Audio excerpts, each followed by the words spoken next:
Namo tassa bhagavato arahato samma sambuddhassa. Namo tassa bhagavato arahato samma sambuddhassa. Namo tassa bhagavato arahato samma sambuddhassa. Buddhang dhammang sangham namasami.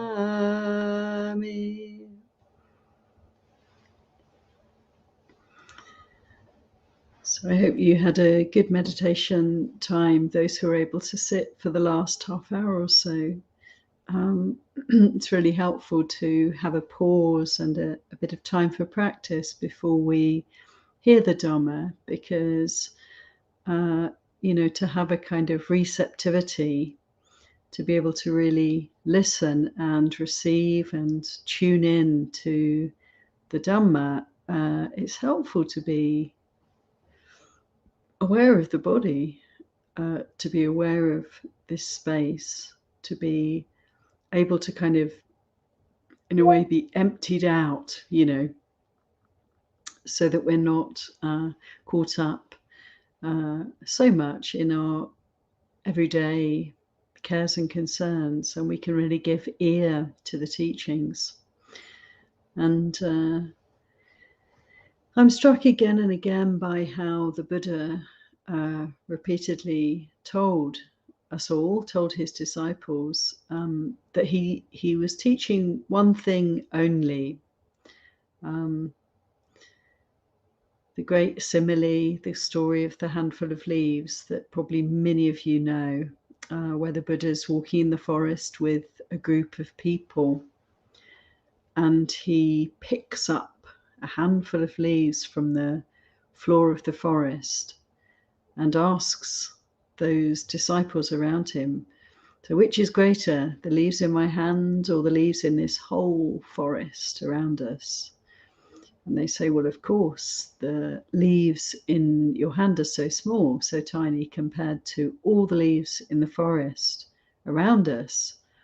And the Buddha said, well, just in the same way, what I'm actually wanting to convey to you, what I'm actually teaching, what I'll speak about and point to is just this much, just the leaves in my hand. And that is, I'll speak on suffering and the end of suffering, just this much. And often, the Buddha was asked all sorts of questions about, well, what happens to you after you die? What happens to us after we die? What is the cause of this universe coming into existence? Why is it here? What's the point? What's the purpose of all of this? And the Buddha simply, oftentimes just didn't go there. He didn't respond to such questions, but he would encourage his questioners to reconsider what their inquiry, ask maybe the right kind of questions, and the questions then the right approach to inquiry, the right investigation for us, the most useful and liberating avenue of inquiry and investigation is, of course, to look at suffering and then thereby, to see, to find the way out of suffering through following the Buddha's teachings, his guidance. And so this is what the Buddha was offering. And it's a subtle teaching, really. The Dhamma is very subtle and very profound. It's also, in some ways, very simple for us, because if we can practice meditation and follow the advice of the Buddha to bring the attention to the fore, to sit in a quiet place and to let go of all the attachments to worldly life, to let go of all grief and covetousness for the world, then we can begin to really investigate reality in the present, in this embodied state. What do we have to work with? Well, we have the 5 khandhas, the 5 heaps, the 5 aggregates. So we can work with, we can investigate, and we can really pay attention very simply, to this body, the feelings that we experience, the perceptions that we experience as they arise and pass away, thoughts, ideas, memories, concepts, views and opinions, and consciousness. These 5 aspects of our reality we can really investigate and see where the suffering is to be found. What is suffering? And what is the way out of suffering? See how we can let go of that suffering through this investigation. So there's a kind of simplicity, in a way, a simple willingness to be present and to observe what is arising and passing in each moment. But also very subtle, very profound is this teaching, which is really pointing to the causes of suffering and then the way to let go of suffering. And we can often feel that there's all sorts of reasons why I'm suffering that are kind of out there, kind of that person and the way they're behaving, the way they're treating me, or this situation that I'm in that is, if it wasn't for this awful thing that's happening or has happened, then I would be okay, actually. And so we have often our perceptions around suffering are really around the causes as being sort of something out there, something therefore, not something that we can really help or change or have any agency around. And this is really unfortunate when we perceive in this deluded way that our suffering is something outside of us, therefore something we can't see our way through, we can't let go of. This is not actually how it is it? The Buddha said, he told a monk called Yamaka, on one time he gave Yamaka a simile to explain how it is that we can always find the source of suffering to be very close. It's not out there, it's close to us, it's within us. And this is so liberating in and of itself, this reality, this truth, that suffering is always due to our attitude, our perceptions, our misconceptions, in a way, regarding the nature of reality. The reason this is really good news for us, this is really wonderful, is that then we have the ability to actually understand that suffering, and through understanding it, we can then let go of suffering. So the Buddha said to Yamaka, this monk who was really seeking clarity in terms of the Buddha's teachings, the Buddha said to him, well, what do you do? What would one do if the intention was to assassinate a person, a hired assassin? How would they, fulfill their job, their contract? Sorry, it's a bit of a quite unpleasant simile, but it is a very useful one. So a hired assassin, how are they going to carry out their task to kill a person? If they, try and approach from a distance, it's going to be very difficult to get away with this task without becoming, captured, or without being caught in the act, or without being able to really perhaps succeed. How does an assassin get close to their victim? And the way an assassin can carry out their function very effectively is to get themselves employed by the person that they're trying to kill, to become close to them, to be a good friend to them, to serve them in some way, to be useful to them, to be a good and faithful, loyal and helpful friend. And then, having won the confidence of the person, they will have many opportunities to be alone with, to be with the person in a state of vulnerability, and the time will come when they can very easily dispatch their victim and get away.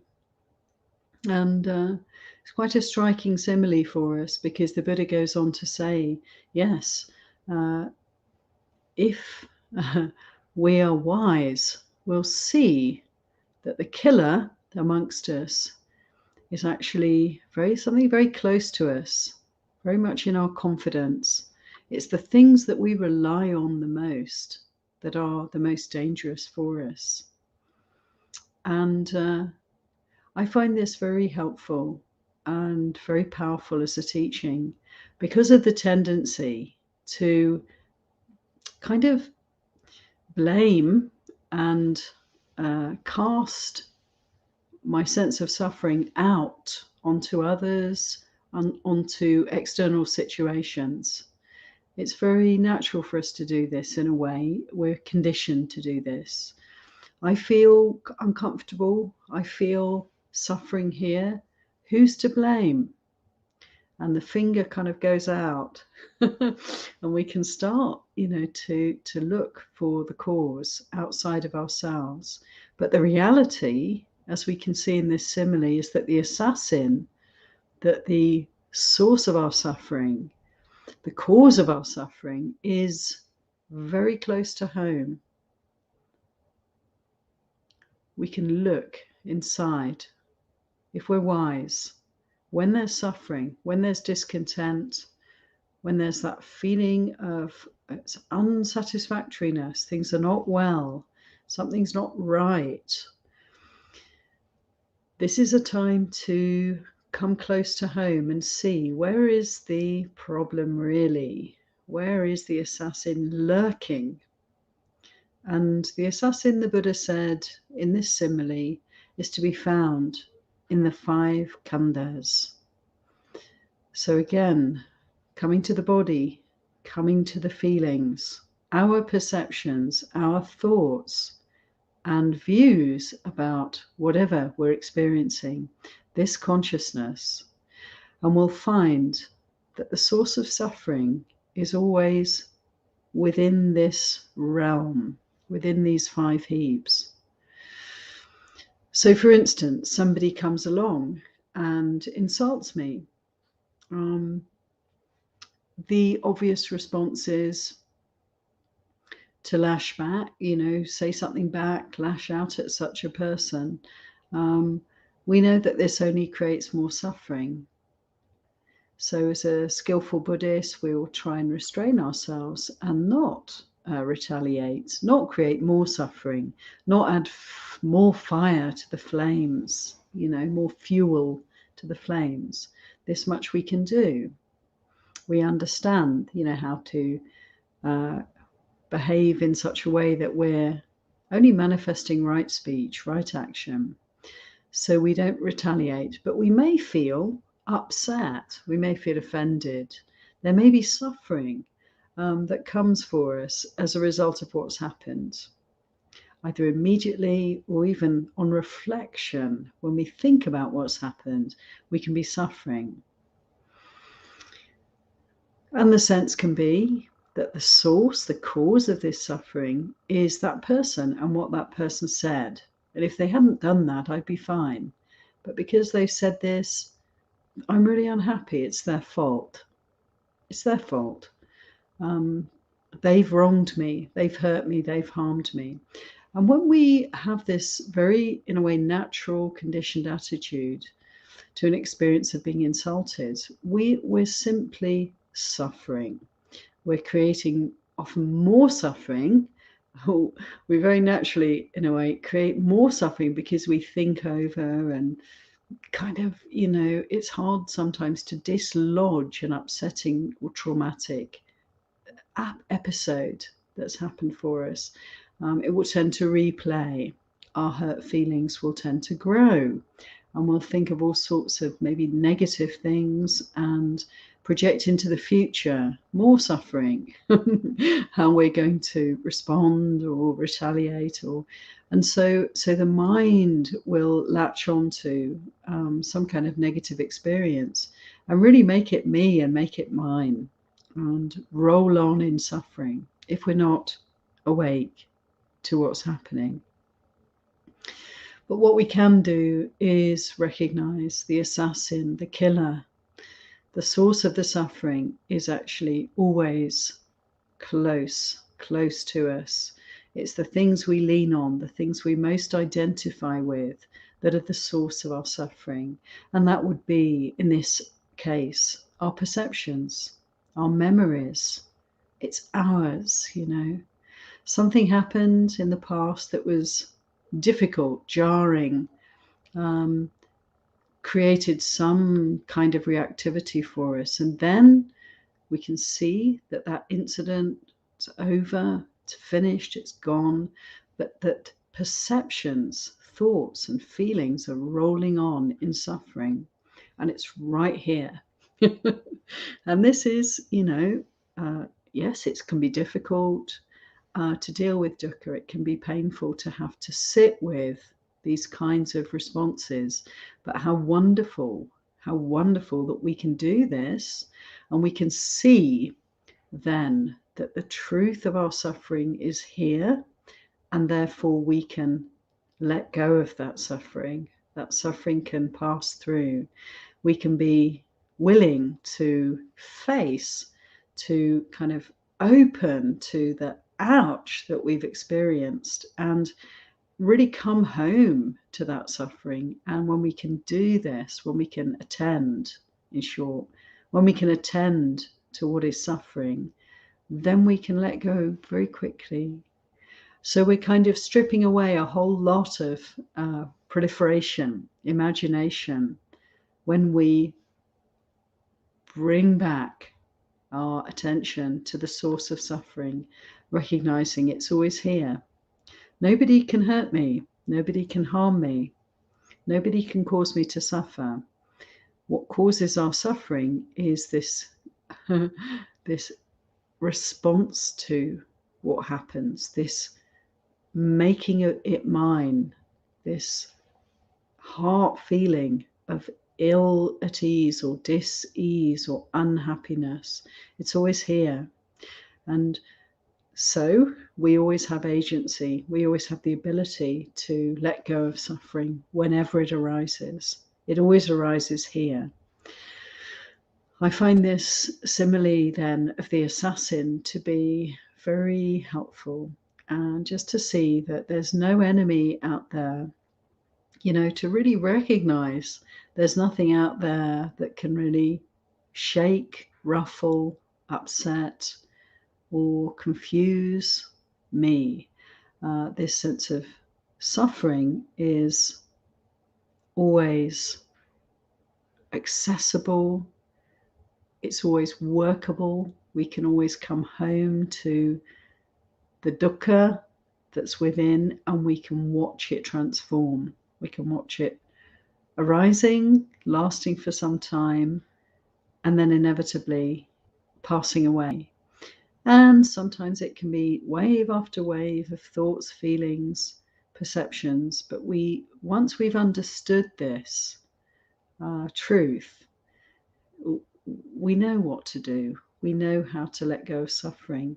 And it's like coming back again and again to this simple handful of leaves, and leaving the forest alone. And we have to kind of work with our conditioning here. We have to be willing to keep remembering, really, that all our perceptions around the other are not useful to us. The leaves in the forest, the world out there, these kind of perceptions of self and other don't really serve us very well. But if we're able to really dwell in this experience here and now, then we can very quickly work through, let go of, see through all the causes of suffering as they arise here in the human heart, here in the chitta, here in the mind, through the 5 khandhas, the 5 heaps, the 5 aggregates: body, feelings, perceptions, thinking, and consciousness itself. In the same way, we can also cultivate well-being here, our sense of well-being, our sense of happiness, our sense of living a good life, benefiting from that. Our agency for the good is also right here for us. It's always here. It's always available to us. There's a beautiful story in the Samyutta Nikaya where there's a monk called Wakali, and he's a very devoted disciple of the Buddha. And there's a time when Wakali was living in the mountains, the hills, around what's now Rajgir. In the time of the Buddha, there's a place called Rajagaha. And this was a kingdom of King Bimbisara. And there was a town, a city in a valley surrounded by high forested hills. And the Buddhist monastics would spend time practicing up in these hills in various caves and kind of rocky overhangs, up in the crags and peaks of the hills around Rajgir, living very ascetic lives, coming into the town, down the hills into town for their alms round, and going back up to their solitary abiding places for the rest of the day. The Buddha spent quite a lot of time, particularly up in a place called Vulture's Peak. And pilgrims, of course, go there to this day, and you can experience wonderful atmosphere and solitude that's possible up in these mountains, even now, with their many caves and grottos. And Vulture's Peak is thought to be a certain spot where they've made a little temple for people to go and practice. So it's a very wonderful place. And there was Wakali, way back in the time of the Buddha, practicing up in this area. And he became very unwell, very sick. And he, at one point, asked if it would be possible for the Buddha to please come and see him at some point.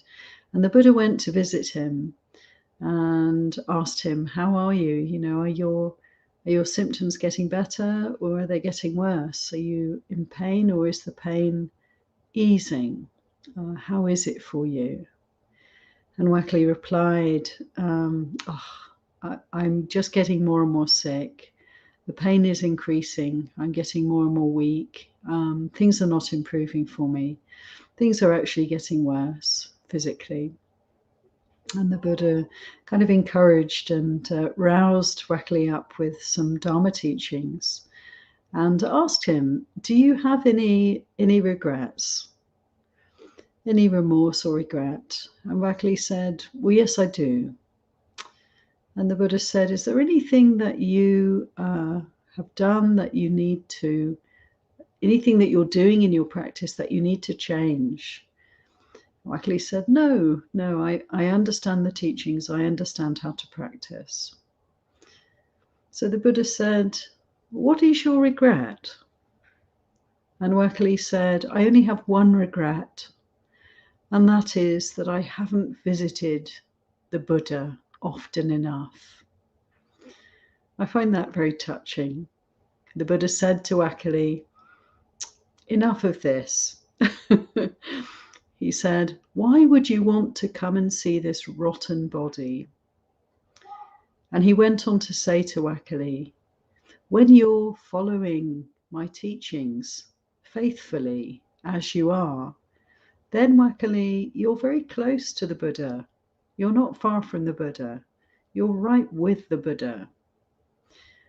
If you were not practicing the Dhamma, the teachings of the Buddha, faithfully, then yes, you would be far from the Buddha, even if you were sitting right next to him. So this beautiful teaching and encouragement for Wakali Bhikkhu. The Buddha went away and Wakali continued to practice. And actually, he became an arahant before he passed away, or at the moment he passed away. It's not quite clear which, but he fully realized the end of all suffering. And I find this teaching, the whole sutta about Wakali and his last days is very touching, but this teaching from the Buddha is really worth considering. It's not the only place where the Buddha speaks in this way, but this sense that we have right here, right now, the opportunity, to be very close to the Buddha, if we can follow the Buddha's teachings faithfully, with bringing all of our energy and cultivating understanding, a willingness to keep coming back to the teachings again and again, and to really consider them deeply and allow our understanding to deepen over time, and keep meditating, keep practicing well. And of course, in order to be able to meditate, we really want to develop the path factors of right speech, right action, right livelihood, so that we're free from remorse, we're free from regret, and we have minds that have a degree of peace and ease that we can then apply right effort and develop mindfulness. And from this ability to practice meditation, develop mindfulness, we can develop stillness, peace, clarity, the ability to see the Dhamma. And we have this agency. We have this agency to make choices around what happens right now, how we relate to this present moment. To see that, as I was saying, where there's suffering, we can take responsibility straight away. Don't waste any time projecting out onto others or onto situations and casting blame left, right, and centre, but rather to see that where there's suffering, well, it's right here, and I can attend to this suffering. I can let go of the suffering if I'm willing to face it, to recognize that it's always in relation to this body, these feelings, these perceptions, these thoughts, this consciousness. This is where the suffering's to be found every time. So through investigation, I can really understand. I can really stand under this sense of suffering, and then there's the possibility of letting go, of seeing clearly, of watching painful thoughts and feelings arising and passing away. And equally, I can be close to the Buddha right now, in every moment, when I'm cultivating practice, when I'm considering the path, when I'm giving my energy and attention to the path of practice. Here's the Buddha. Here's the Buddha. What is Buddha? Yes, Buddha was the historical figure, human being who lived 2,000, nearly 600 years ago. But also Buddha, of course, simply means awake. I can be awake. I can wake up. I can open up to reality. I can face reality. I can dwell, on the handful of leaves, and leave everything else alone. Leave the forest alone. Yes, it's there. Yes, it is part of reality. There is wider reality. I can accept that and I can allow that simply to be. But I can give my attention and my energy to waking up to suffering and the causes of suffering. And when we actually direct our attention to the handful of leaves, when we really focus on that, then of course suffering is seen through. It arises and it passes. It's not me, it's not mine. I don't have to hold on to any of that. And then I can continue to develop my closeness, my intimate association, my friendship, my really bring home Buddha, the Buddha, that which is awake. I can really dwell in this. I can really take this as my refuge. And so we have this extraordinary choice. And it's really quite remarkable to recognize, just to recognize that we are completely capable of choosing what attitude do I want to have. Shall I choose the attitude that's free from suffering, that's letting go of suffering in every moment, that is Buddha, right here, that is awake, waking up moment by moment, and therefore, thereby, allowing the heart, allowing the mind to slowly but surely free up from all the past conditioning, all the habits of suffering, really, to let go of all past karma. And we can appreciate this process when we're mindful, because we can see how things happen around us, within us. Suffering arises as a consequence again and again. We can observe the suffering. We can let go of the suffering. We can learn. We can wise up. We can gain clarity and insight step by step, step by step. And slowly but surely the mind clears, the fog clears, the mist, the cloud kind of begin to dissipate. And the sword of wisdom can just kind of cut through and we can see more and more clearly.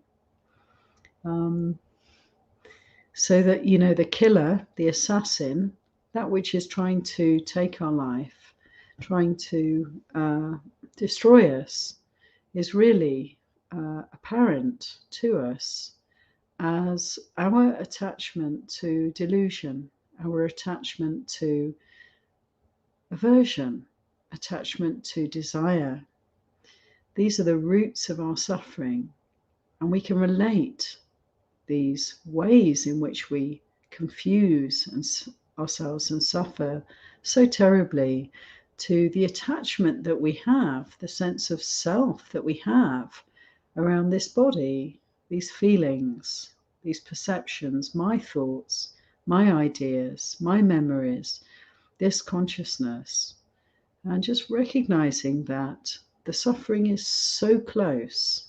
Whenever there's disquiet, whenever there's dis-ease, it's right here for us. We can delve into it and we can investigate. And through this investigation, we can just keep letting go.